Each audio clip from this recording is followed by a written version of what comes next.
You're listening to the uMentor Talk Show. I'm your host, Fatima Al Sayed. And on this weekly talk show, we invite experts to take us through their journeys as professionals in their fields. If you have any questions for our panelists, you can always leave them in the comment section and we'll get to them during the show. On today's show, we welcome Sayeda Akbar. First, we wanted to give you a quick intro to our Inspire app. It's a question and answer platform for career advice in our Shia community. You can visit the app through the emoji app. You can visit the Inspire platform on Android and iOS, and you can ask any questions, and our professionals will actually give you advice. And the Emoji Games special edition will be from July 31st to August 1st, 2021 in Richmond, Virginia. And our speaker for today is Sayeda Akbar. She's a personal trainer. She's very passionate about active, healthy lifestyles and fitness.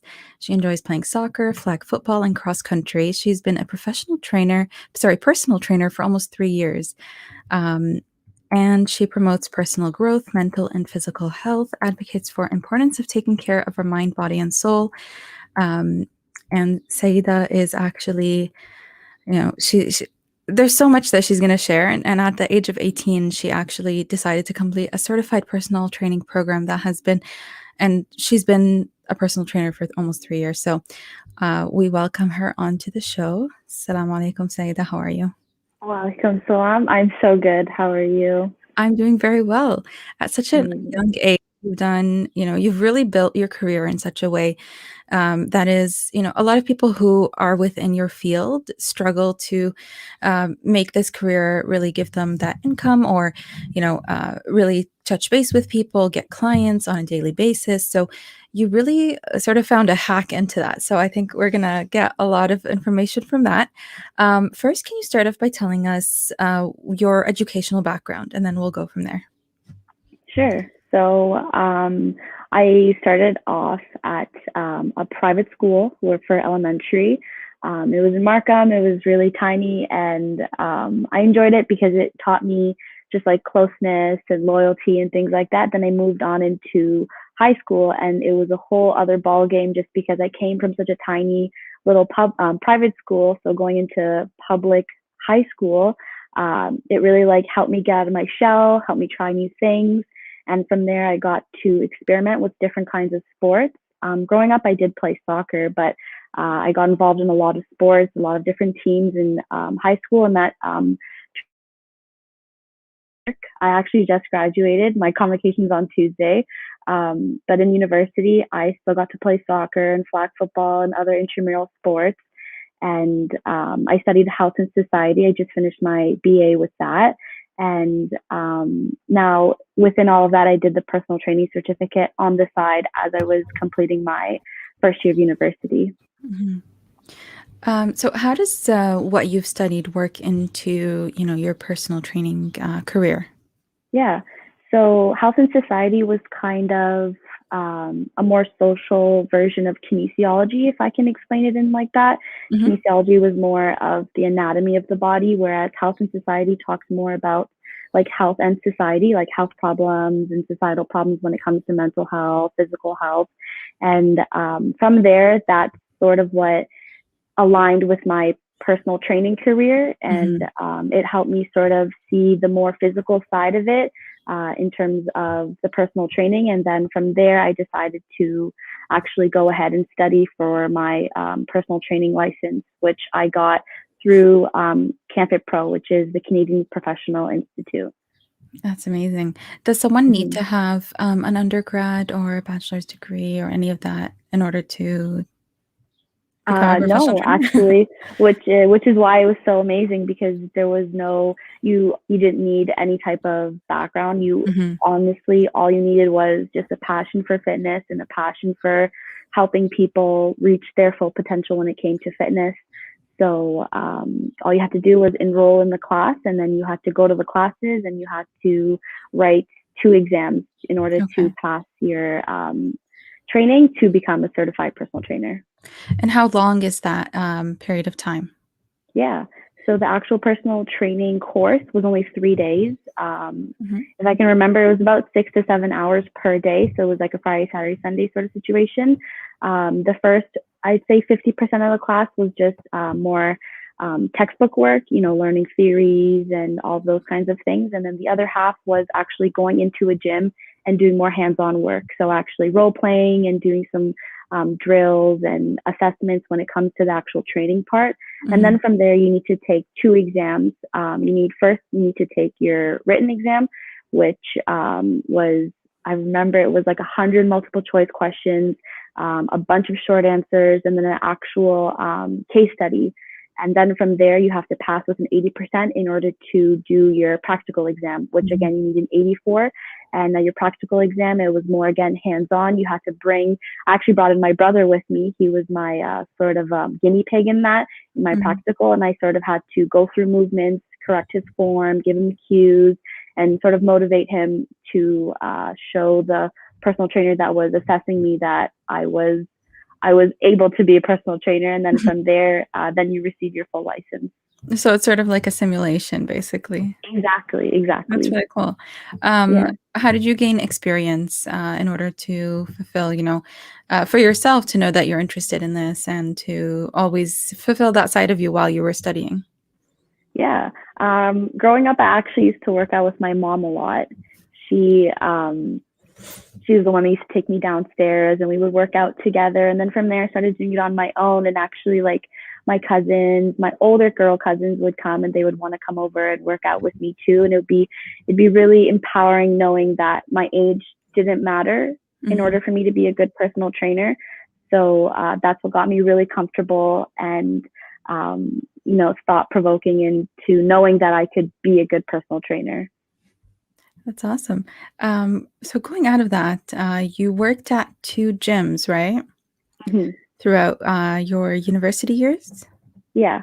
So I started off at Good Life, Mhm. which is worldwide known, mostly in Canada, Mhm. Good Life Fitness. And it was really awesome because I got to work at a female, like an all women's Good Life Fitness Mhm. gym. So that was extra special because I got to be surrounded by just women and I got to be a personal trainer for women there. Actually, I wasn't a personal trainer. That's a lie. I was just a team trainer because I actually wasn't old enough. Okay. I think I was just 18 when I got the job, so I didn't have enough experience under my belt.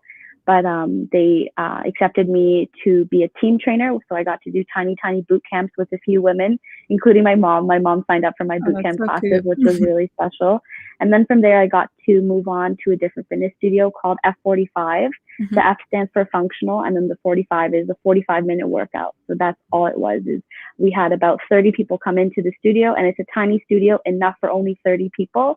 They do the workout for 45 minutes, and then they go. So it was a really different atmosphere, and it was high intensity training. So the energy was up, and it was really interesting to work in two different studios, all for fitness, which gave me a lot of experience, and it helped me sort of understand the kind of trainer I personally wanted to be through taking different things from Good Life and Mhm. F45.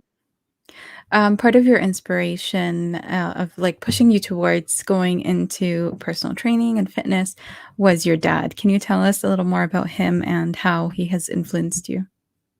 Yeah, so obviously we are a big soccer family. We love coming to the games, and I don't know if a lot of people actually know this story, but from 2012 when Umoja started in New York, we Mhm. were there, but we were only there to watch, and you Oh, could that's see how awesome. that riled me up.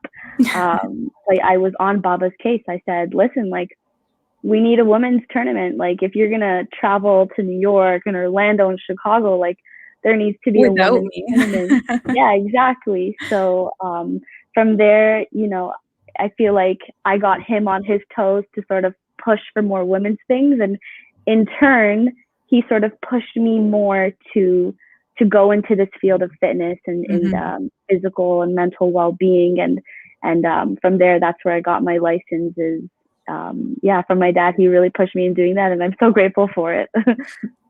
How do you enter this industry as a Muslim woman in hijab? This industry is all about looks and all about, the way that it's really, really just about the way that a person looks, right? Mm-hmm, mm-hmm. Um, So for you, as someone who covers, who isn't actually showing off that part of themselves, but is advocating for a healthy lifestyle and pushing towards, fitness, how do you sort of balance that? Yeah, so I feel like a lot of it comes from not even just your like physical strength, but I guess especially as like a Muslim woman who, Mhm. practices hijab and modesty, like that inner strength is what actually drives me personally. And I think Mhm. that's what has helped me sort of like block out, all of the eyes you might be seeing when you walk into a gym. And honestly, like those eyes go from, oh, like what is she, she's wearing full clothes, she's in a full scarf, and when I actually do start working out, it's like, oh my god, like look at her go, like she's Yeah. doing amazing. So it honestly comes from inside, that strength, and it transcends into this physical outer strength that I can have. And from there, it sort of just blossoms, and then you sort of forget about what other people are thinking. You sort of forget what you're thinking about, because all you're focusing on is working out, and is just feeling mentally and physically, emotionally just Mhm. healthy. What advice do you have for younger girls who are trying to build that healthy lifestyle, but are sort of intimidated by the gym? Yeah. I would say this isn't Girls and something. guys alike, of course, Yeah, you know. exactly. It wasn't something I did, but it would be a piece of advice I would give, would to be, have a gym buddy, find Mhm. someone to go to the gym with, you know, enjoy. Sorry, have someone to go to the gym with, That's how and people then know the show is live. exactly. But yeah, definitely a gym buddy. And from there, I would say just start small.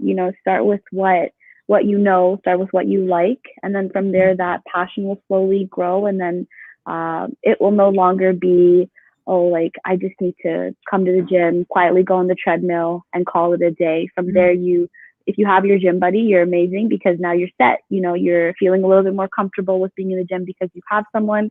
But if not, you just put your headphones in.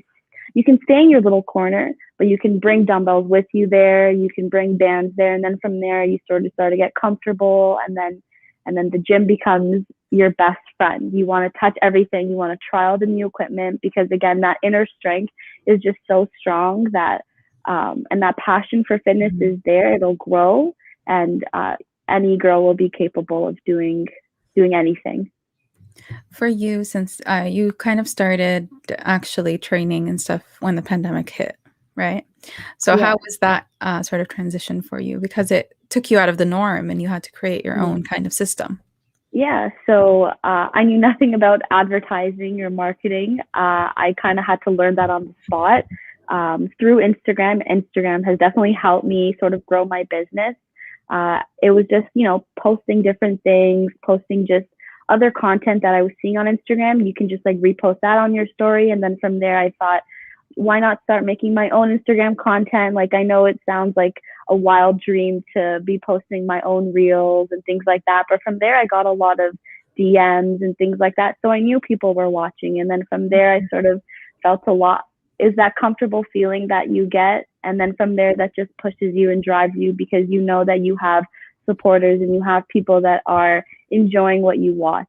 So from that, I started to really enjoy, and then start to make my own sort of workout videos. And then that's where I started getting clients, through the community, through just friends that I live with in Aurora. I've grown up with them, sort of people sharing my name, sharing my content. And then from there, the business just grows. And then I keep on growing as the business grows, as I continue to learn. So, you actually started life coaching, or you're starting a life coaching program in July. Can you tell us about what life coaching is and how that goes hand in hand with what you're doing? Sure. So I start the life coaching in 2 weeks. Mhm. It's a part-time online program, so it sort of allows me to continue that training aspect of things. But the life coaching is sort of a way to use different tools. I'm going to learn different tools, different practices, different metaphors, languages, analogies. Through that, I will be able to help clients, achieve and take control of their life, their decisions, their responsibilities, Mhm. and from there it sort of motivates them to develop a healthy lifestyle and the lifestyle that they want. And then in turn, I kind of want to add in the fitness and make it a whole health and wellness package for Mhm. people to sort of use, so I can provide a way for people to reach, their ultimate health. Yeah. And speaking of reaching their ultimate health, you really are inspired by cooking. So, are you going to start implementing that into your programs later on? Can we expect I that think from you? so. I think so. And I've really been thinking about it recently. Instead of, I mean, this counts as cooking. It's sort of like an in between of cooking and baking, but I'm Mhm. a really snacky person. I Mm. love snacks. So I think I want to take a turn on just the cooking videos or just the baking videos and sort of like mesh them both and come up with like really yummy like snacks and things like that. I feel like that would be really interesting. And again, like one thing I didn't mention is just like that authenticness that people like, that people appreciate, is just being yourself. So if being myself is showing people that I love to just dip my apples in peanut butter and then dab granola on top, then that's what I'll do. And then from there, I'll just keep on enjoying it. And we're gonna pull up your Instagram handle. Ooh, So, do you want to tell us that really quick? It's at, sure. It is at Sayeda Akbar. So it's Sayeda and then Akbar. and we'll just pull that up for you right here. Um, and anyone who wants to check her out, you can go there. She's very active on her Yeah. Instagram. I don't know how you keep it up. So, have you ever really received any kind of backlash from people not wanting to work with you within this industry? Um, Not personally, not, Mhm. I mean, personally, as in like not through my Like one home on one? gym. Yeah, not through one on one, but definitely through working at Good Life and Mhm. F45. I live in Aurora, so it's a predominantly white neighborhood. So that was always a challenge, but it never really affected me. I think it would just be small things like them seeing that I was their trainer, and then them like slowly walking out of the class. I've definitely seen things like that a few times, and all it's done is just drive me to be more present with the clients that I do have and not worry about who doesn't want to work with me, because my focus is on the people that do want to work with me. And I think that's all that really matters. Is not everyone will love you, but the Mhm. people that do love you definitely get 100% attention. And then you also mentioned wanting to be of service to your community during our pre-interview. So, how do you plan on doing that? And I think that's something that became harder during the pandemic. So, I Yeah, think for after the sure. pandemic, it'll be easier. Exactly, yeah. So, now that things are slowly starting to open up and outdoor boot camps are allowed with whatever the number is, I want to be able to have boot camps, running around different places in GTA. Not specifically for Muslim women, but I would definitely like advertise mostly for them, Mhm. um, to make it a safe space and a space for them to really come work out, whether it's a body weight one day and then another day I happen to bring weights and resistance bands. I want women, I want young girls to feel empowered with working out, and I want them to understand. I'm just like smiling just thinking about it, because working out just gives me the most exhilarating endorphin feeling. I can't Mhm. explain it to you, but I think the minute that aura happens where you have 10 girls, doesn't matter if they're wearing hijab or not, we're all in this together, like, and then I just want them to understand that empowering feeling when they pick up those weights and they work out, and hopefully from there they still hold that strength within them to go to a gym and continue their journey. Mhm. How do you work on your mind, body, and soul through just fitness? And what was your process of actually getting there? Yeah. When it comes to the mind, body, and soul, I think within working out, I would consider that a huge act of self care, even Mhm. though it's a physical act of self care. But what you're thinking about while working out, what you're listening to while working out, what you're saying, doesn't matter if it's to the wall, to yourself, what you're saying while you're working out, is really therapeutic. I know a lot of people actually might be feeling this, but we all have our own therapy. You Mhm. know, there's regular therapy, but then there's also our own personal therapy. And for me, the gym was a really big therapy for me, and it really helped me work on my mind, body, and soul from there. And then, you know, slowly you start to get closer to religion, to yourself, to your own, you know, your own feelings, and then you can start to work on everything else that's bothering you through that therapy. And the goal is for me to show people that the gym is a huge therapy, not for me, but for anyone who wants it to be. Mhm. Do you have advice for someone who wants to go down this career path and how they can get started?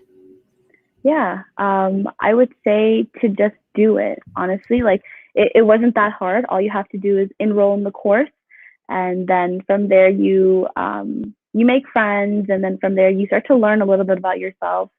But otherwise, honestly, I would like to say, please, anyone who is really interested, I would love to assist them. So you can DM me, please message me, and then I can obviously help you get started. But if not, take your mom to the gym, take your mom to the park, take your sisters to the park, and start working out with them. Show them different moves, create your own moves.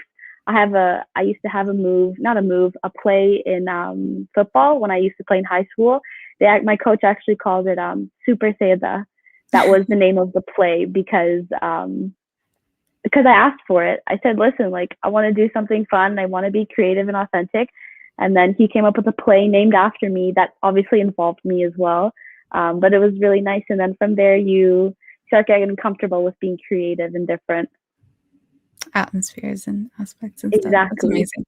I love that Super Saida. We should Yes. all aspire to have a Super Saida. I know. I still think about it. Um, so can you walk us through what your career, like what your day consists of? I know that Yeah. your days are never the same, but your Mm-hmm. weeks are the same, if that makes Yes. sense. You want to Exactly. go ahead and explain that. Exactly. Yeah. So I'll explain Monday because Monday is coming up. The kind of training that I do is actually I offer it in three different ways. I offer in-person training, I offer online training, and then I also do in-client home training. So that actually means me going to the client's house. So that's a Monday day for me is I go to a client's house at 7 a.m. in the morning. Then I'll come back, I'll make breakfast at my own house, and then I'll go and I do training in my parents' home gym. And then I'm there from about 11 to 9 o'clock, training people at different windows throughout the day. Mhm. And then at the end, I'll try to find a block of time to work out if I'm not already exhausted myself. And then from there, I always like to end off either on the yoga mat doing 10 minutes of abs or 10 minutes of yoga and meditation. Mhm. And then I sort of repeat that cycle every day, different timings though, based on the client's timing of working out. So that's what the days are like usually. So what it sounds like is that you spend your whole entire day working out. Do you ever skip your own workouts because of how tired you are, or if you know a day is 100%. gonna be like very exhausting? All the time. But I mean, I don't want to say all the time. What I actually do is if I don't have time to work out on my own, I'll just message a client before they come saying I'm going to work out with you, so they Mm, know that the intensity is going to be even higher because I'm going to be working out with yeah. them. Which is actually really fun. I try to do that with different clients every so often, so it's different and it's fun, and then it's actually it makes them motivated and it makes them drive even harder and Mhm. push harder, which is really fun to see as well. I was gonna say, I imagine that would be a lot more exhilarating for them, Exactly, because seeing usually when you in they're doing it, motion, they're like, and "I need to get to that." exactly, exactly. So it's actually really fun, and it actually makes them a lot better as well. So it's like Mhm, even playing sports, when you're playing against a team that's better than you and more advanced than you, it pushes the team that isn't to be better, to be on their level, and without knowing it, they are. So mhm. it actually helps clients um, feel like we're on the same line, which I want us to feel. So by doing so, they're pushing harder and realizing, oh my God, like I can do all of this. So it's amazing. Yeah. Is there anything that you were shocked by within this industry that you wish someone would have, like, told you beforehand, that you wish you knew before you got into it? Hmm.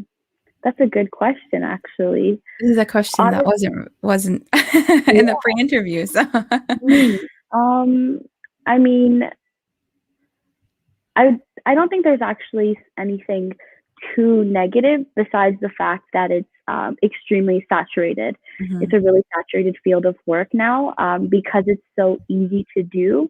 Um, so easy in terms of like you don't actually need a license in order to do it. So with that being said, I think it really comes down to how you are with your clients, the energy, the vibe and the authenticness that you bring Hmm. to those clients that makes you different from other people. And I think that I wish it was something that I knew before because it would have given me a lot more time to think about how I can do this, how I can go about it, rather than just jumping the gun, doing it, and then learning from there. But all in all, it's definitely helped me. It's definitely made me a lot stronger and a lot more business market savvy. So I think that's been good. And speaking of business market savvy, so how did you turn turn your career into something that actually gives you stable income or generates a profit? um, Honestly, like I mentioned before, I think how much effort, how much you put in, that will be put out back to you. So Hmm. if I'm only putting in 50% of it and I'm wondering why, I'm only having two, three clients a week, um, then I have to rethink that. And that's what happened in the beginning is I didn't realize how much more work needed to be put in into getting my own clients. And from there, that's where that creativity point comes in. Is you need to really be thinking outside of the box. How can I revenue in more clients? How can Hmm. I bring in more people into my story and what I'm trying to do with the mind, body, and soul learning? And all that happens is um, you need to share more. Just share more of your story. Get a little personal, and that's something that I'm learning as I go. Is um, people like hearing the raw truth, the honesty. No one likes a fake mask, and no one likes to just hear what needs to be heard. Hmm. And it's really nice to actually be given the opportunity to talk on uMentor and other different platforms, and actually understanding that a lot more effort needs to go into it. And places like these, talks like these, really help drive me to continue, pushing and learning, and just honestly the marketing and Instagram. So as I go, I'm learning that the more energy I put in, the more that I'll be rewarded, You inshallah. receive back, inshallah. And now we have come, unfortunately, near the end of our show. So, can you tell us about your final piece of advice for our listeners? Yes. Um, just because I know this question, I do want to finish on a really healthy note. I want to finish off with a piece of advice, kind of more of a phrase for people to just take and think about however they want to take it. It's just this little quote that I think about every day. It's grow through what you go through. And I kind of explained that in the last question is honestly, every day is a new day. Every day is a chance for you to be better, for you to grow, for you to learn, and you need to take that opportunity. So today I'm learning how to put a tarp up, for example. It has nothing to do. It doesn't need to be related to your career or to your day-to-day life. But as long as you're doing something every day that teaches you how to do something new, teaches you how to push yourself, or gets you out of your comfort zone, I say do it. I say take the opportunity instead of saying, no, I don't know how to do it and learn and see the benefits of doing something new every day and growing through what you go through. That's absolutely beautiful. And we're going to end with one comment from, I think it's your brother. I love seeing family so proud of their family members' accomplishments. And I think that's a big drive and push, right? So Mhm. thank you, Sajad, for Amazing. your comment. And thank you so much, Saida, for your insight and for giving us all that you have to offer at such a young age, for inspiring many Muslim women to go out and actually, work out and break that stereotype and really pursue that healthy lifestyle that we should all be pursuing, right? Thank you. Inshallah. Thank you so much. I loved being on the show, and then inshallah we'll get to see each other when Umoja's back in live in action soon. Inshallah. And that comes to the end of our show. If you missed this or future shows, you can always hear the replay on the uMentor website under Prior Talk Shows, or you can listen to the show on SoundCloud, iTunes, and Spotify. Make sure to tune in next week at 3 p.m. for another show. Umoja Outreach Foundation, uniting and empowering the Shia community.